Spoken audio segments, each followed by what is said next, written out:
Hey guys, well, welcome to our series, the Flix with the Hicks. Yeah, we're a couple Hicks just doing movie reviews, okay? We have all these movies, we're watching these movies, constantly. No, not constantly, but we're picking out the best movie, but we're picking out our best movie for the week and our worst movie for the week. So then we'll review, what we think and whatever. So let's do the worst movie of the week, okay? This one I just had the disc. I didn't have a box, so I can't show you the box. But it's called Bride Wars. And it really sucked. But it stars Kate Hudson, what's her name? Anne Hathaway. Candice Bergen. And it was filmed in 2009, and it cost, I think, $30 million to make it, and at the box office it brought in 115 million about, and then I guess DVD sales or whatever, but it wasn't very good. I think the girls were adorable, but the plot is these two young little girls see a wedding at the Plaza Hotel, and they vow that they're going to have their perfect weddings at the Plaza when they grow up. And they had planned throughout their friendship, they planned their weddings and what they were going to wear and what kind of food they were going to have, and all at the Plaza, right? Well, here they're waiting to get engaged. They're like, oh, I gotta get engaged. They're getting up there in an age and everything. And Anne Hathaway's kind of on the side, just watching Kate, which, I forgot the name of their characters. It's that bad of a movie. But anyway, finally, okay, one is thinking, oh, I'm getting engaged. They found a Tiffany box, thinking, oh, I'm going to get engaged real soon. My boyfriend's going to propose any minute now, because they found the little box. And then the other girl actually ends up getting engaged before her. And then they're kind of getting jealous of each other. They start trying, okay, they get engaged. Then they try to set the date for the Plaza Hotel. Well, it's freaking booked. There's one day available. And they were thinking, okay, who's going to get this date? And then another girl, they messed up the schedule on top of that. Candice Bergen is supposed to be running all this. And there's no way to get married in June at the Plaza except for that one day. Another girl, they were trying to get her to move her date. It will not happen. The next date available is like 1.5 years or 2 years away, something like that, for June. June weddings, But these girls are like really, really getting at each other's throats. One girl announces the date on Save a Date. It's one of those things on the computer that you send out to everybody to invite them. And one of the girls does that behind the other girl's back. I mean, it becomes a big war. That's why it's called Bride Wars. And it was a mess. Everything got all messed up. It ends up fine. But it's a cheesy little movie. It really is. It's a girly movie. I mean, if you ever planned a real big wedding or dreamed of having your own big wedding, you could relate to all this stuff. I didn't have a big, huge wedding. Your daughter had a huge wedding. My daughter had a huge wedding. I said, it's not worth it, y'all. Just wait. No, it's not. And, yeah, and the divorce afterwards, of course. Yeah. Anyway, they were both divorced. I had a few problems with this movie. Yeah, it sucked. basically, there is one day available. Neither girl wants to give up that date. And they end up trying to destroy each other's weddings, which I can't understand. I don't, even two guys. If it was two guys that were having this war, I can't foresee trying to destroy somebody's wedding if it's your best friend. I just can't. I just can't foresee it. But having said that, I couldn't get really interested in this film because I could care less about having a big wedding. I think most guys could. This is a girl thing. You're stereotyping. It is a stereotype. I mean, if most guys are like me, and I think a lot of them are, I'm just happy I found some girl that would marry me. I didn't care if Janet married me in the street or in a garage or in a living room or in a church. I didn't care. I just that's why we went to the Justice of the Peace. Yeah, but I met her. I fell in love with her, and I was just thankful that she was willing to marry me. So, there was some very amusing parts in the film, but overall, I just couldn't get that interested in it. Yeah. Very average film. Very average film for me. Well, for me, to rate this movie, it's kind of cute, but that's it. The whole big wedding thing is ridiculous, and trying to ruin each other's wedding and that kind of thing. I can't foresee anybody really doing that, but it's a movie. I'd rate it 0 to 100.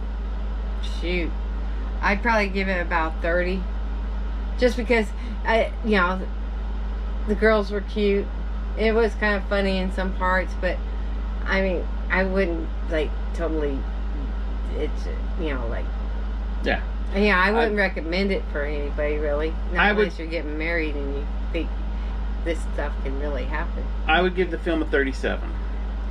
And the only reason that I rated that high is there was some amusing parts in the film, and I tend to like the actors that are in the film, although I don't necessarily like them in this film. But it was, it passed the time. Yeah, Kate Hudson she reminds me of Goldie Hawn so much. She just does. And I always like Goldie Hawn. She's, I just liked her. But the Rotten Tomatoes critics gave it 11. The audience was I think 51, something like that.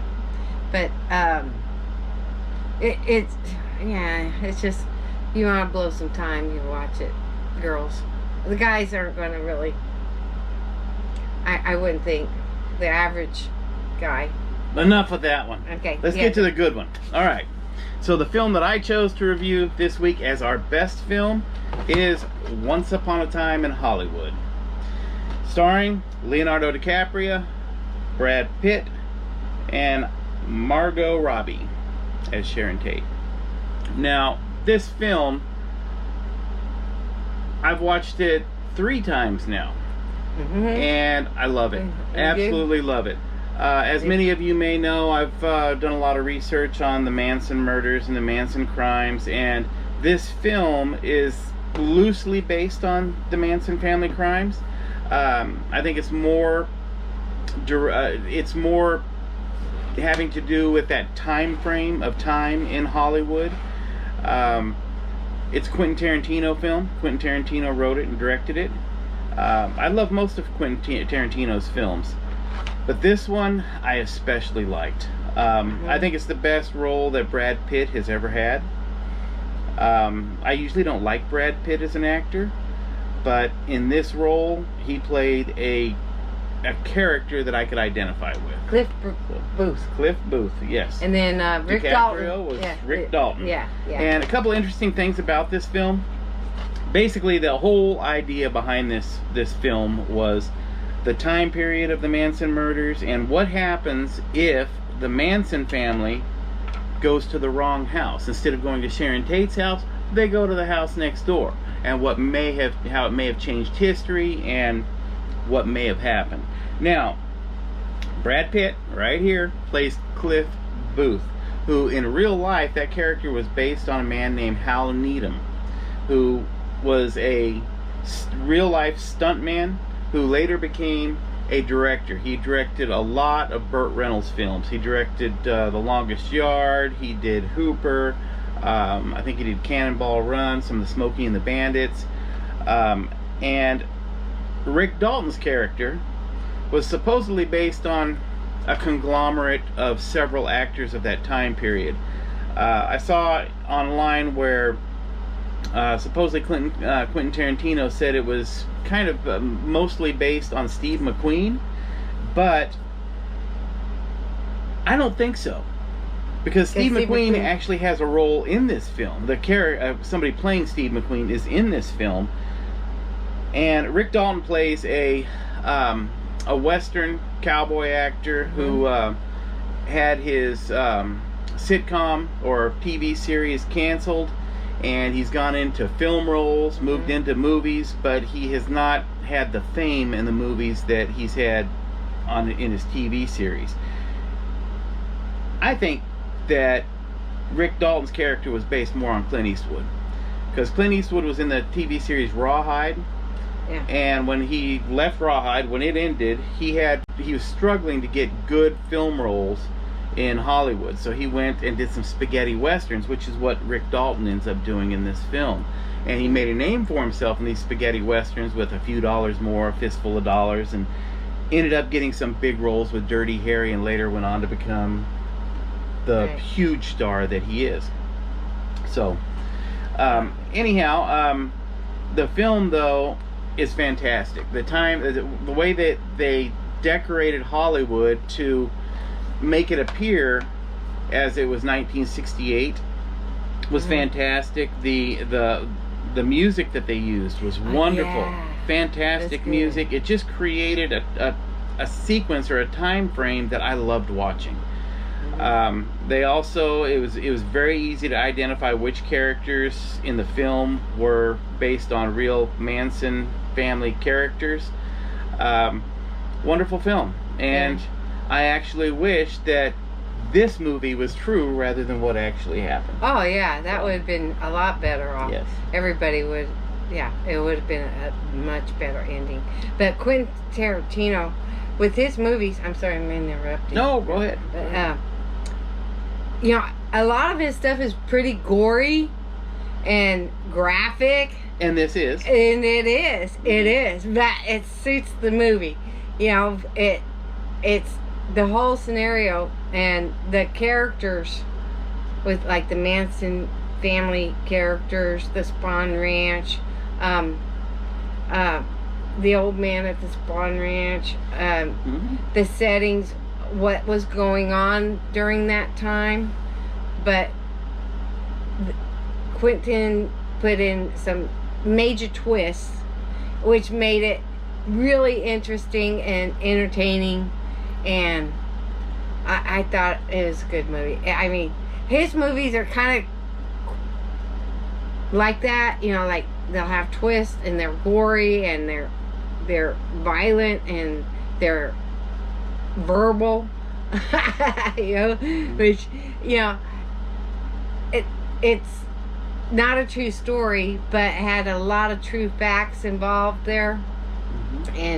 And we could see all these places that we went to concerning the Manson family, and like the Spawn Ranch and El Coyote. Well, they didn't use the original Spawn Ranch in the film. It's a set. It's a set. But I mean, like, we went there, and that's how they had horses and what they did there, and all the family was staying there and that kind of thing. It was a good movie. What would you rate it, 0 to 100? Well, before I say that, okay. I do want to say that one of the things I really enjoy about Quentin Tarantino's movies are the dialogue. Yep. And verbal. This movie is like all of his other films. The dialogue is fantastic, and it's a film that you could just listen to. I mean, it honestly, some of the things that are said are just flat out hilarious. Some of the stuff that Brad Pitt says to the Manson family the night of the supposed murders is, I mean, pretty good, gut-wrenchingly funny. Yeah. But I liked his dog too. Yeah, and like I said, this was Brad Pitt's best role, hands down, that I've seen him in. I believe. Leonardo DiCaprio was fantastic in it. This was nominated for a ton of Academy Awards. Yeah. And I would give this film a solid 96. Really? That's how much. That's good. That's how much I love this film. Honestly, 96. I could watch this film 50 times and still enjoy it. Okay. Now, I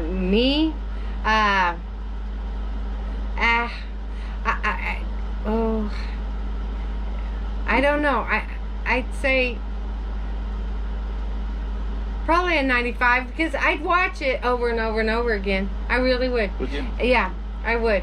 And thinking, okay, you've missed something. So, and with all the history that we know with a bunch of the Manson stuff and all that, and knowing that time frame, and I was only like 9 years old, but the cars and stuff, and and the area, and we know that on Cielo Drive there isn't a cul-de-sac at the top, but I pick out all this stuff. I go, that street's not really like that. The bottom of it was, but not really like that at the top. Anyway, because we've been there. It's interesting and then like the El Coyote, and we've been to all these places, so I love that when we see a film and we know about their locations and about the story personally, and that makes it more important. So I'll give it a 95. Okay. I'll give it a 95 because I'd watch it over and over. Yeah, one of the things that I liked about it too was, like she said, the locations that we've been to. They do use the real intersection going up to Cielo Range, or to Cielo Drive. It looked like it to me. But once they turn that intersection and start climbing the hill, when they get to the top, it's not Cielo Drive up there. So they seamlessly made it look as if it was the real location. So overall, another successful movie review. Yeah. Definitely. No, sorry. Okay. Definitely check out Once Upon a Time in Hollywood. Bride Wars. If you have kids, they might really enjoy it. For most adults, especially men, they're gonna say, so what? Or somebody getting married and really see how you can screw up a friendship. There you go. The ridiculous stuff people do for weddings is like, oh my gosh. And we had 2 girls that did that. Them 2 girls are now divorced, but but. And ours has survived. Our Justice of the Peace marriage has survived. Yeah, my first wedding wasn't big. I had the gown and all that, but that didn't survive. Yeah. But anyway, y'all, thanks for watching. This is a lot of fun, and we've got more coming. We do. So keep watching. Take it easy, folks. Bye-bye. Strange RV tours will take you places with Greg and Janet's smiling faces. You might see a crazy flavored soda review or some tips to fix your RV too. So come along, won't you join us, friend, as we discover what's around the bend. Just sit right back in your easy chair. Strange RV Tours is on the air. Strange RV Tours is on the air.